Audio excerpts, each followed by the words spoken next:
As you guys already know, I have really enjoyed looking inside other YouTubers lately. I mean, first I did myself, then I took a look inside Grian, then I took a look inside Iskall, and today we're going to be taking a look inside this guy right here. This is Mr. Xisumavoid, and as you can see, well, he's got quite a lot going on. So I guess the best place to start is probably his brain, and there is a ton of stuff going on up at the top here. As we know, Xisuma is quite a smart guy, but occasionally he can have derp moments, much like I can have my spoon moments as well.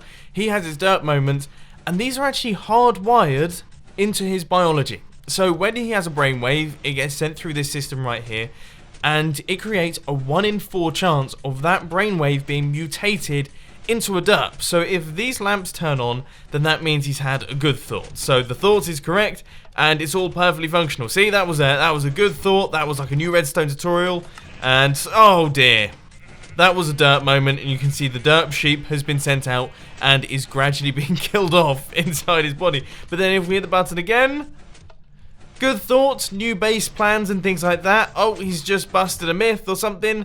And then another good thought. Oh, he's come up with a new Redstone design. If we keep pressing this thing, you can see that, yeah, occasionally he has the good ones, but occasionally he has the rather silly ones. And there's no way of him controlling it, and he never knows when one of those derps is going to be coming.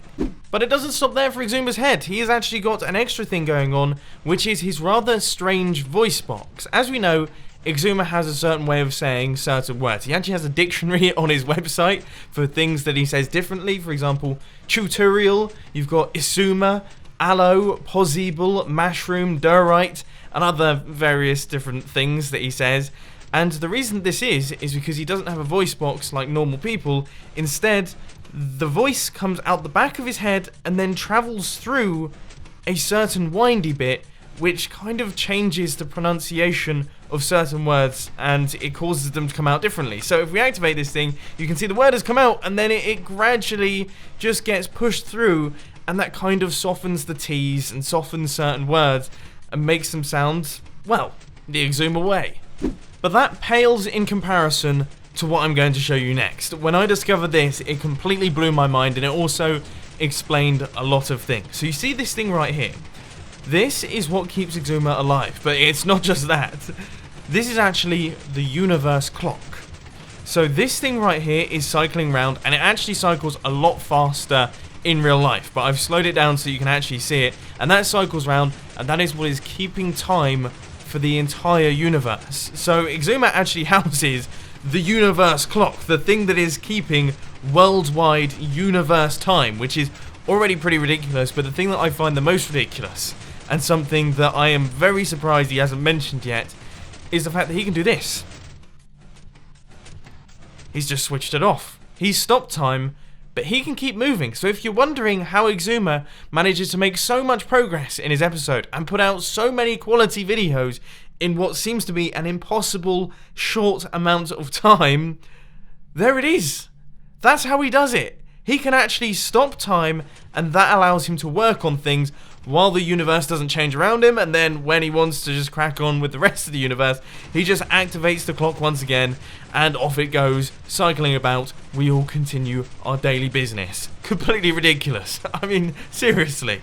Now, if you pop down just beneath that, you can see these end rods right here. Now, these aren't just end rods. These are actually connected up to the Mojang servers. I don't know if I should be saying that, because I don't know if Mojang knows about this, but they are connected into the servers, and they detect the exact second that a new snapshot is released. And if that happens, you can see it activates, and it sets off a rather massive alarm inside Xisuma's stomach.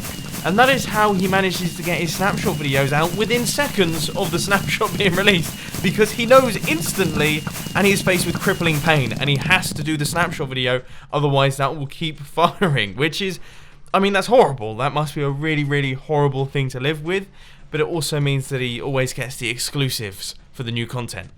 Now, his right arm, well, his right arm isn't interesting in the slightest. There's nothing cool going on there. It's just used for placing blocks and things like that. His left arm, however, is a really interesting one, because this is the myth-busting arm. If we activate this thing, you can see that, well, that is busting myths with a fist, and you can see a lot of the myths that he's busted right here.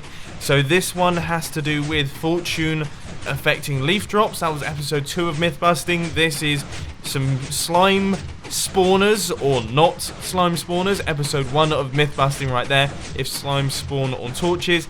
And there's all sorts of other things, like 2 people mining the same block. We've got that. We've got various different enchanting ones, beacon ones. We have the sugarcane growing on sand, the different diamond type things. All sorts of myths have been busted by Xisumavoid, and they've all been done by his myth busting left arm. Now onto the legs. Now Grian, he had skis that fold out of his feet. That was pretty insane. Iskall had rocket shoes, which is completely ridiculous.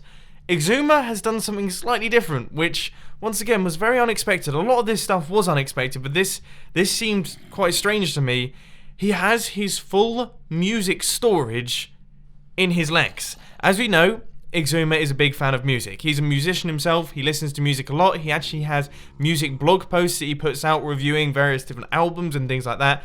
And this is where he stores his tunes. I mean, he's got them sorted out into different genres of music. We've got hip-hop, metal, rock. We've got reggae, 80s dance, and him singing in the shower. I think that's probably the that's probably the most used chest down at the bottom right there. But he has his full music storage just in his legs. I can't see how that would be efficient. I imagine it would be quite difficult to walk around. I mean, those records look pretty heavy, but that's where he's got them, and that's how he has so much musical knowledge, because he's got a full library of them just downstairs. So there we go. I think that just about covers what is happening inside Xisuma. This was a ton of fun to create, and of course I highly suggest you check out Xisumavoid's channel. I'll put a link to that one down in the description. I also want you guys to head down to the comment section and let me know who you want me to do next. I have a few ideas, but you might have better ones. Anyway, I hope you enjoyed it. If you did, please hit that like button, and if you really loved it, then make sure to subscribe. But thanks for watching, guys. This has been Mumbo, and I'm out. I'll see you later. Oh, and by the way, check out the latest film on the filming channel, please. I posted it today, hopefully, if everything went well, and it's really, really cool.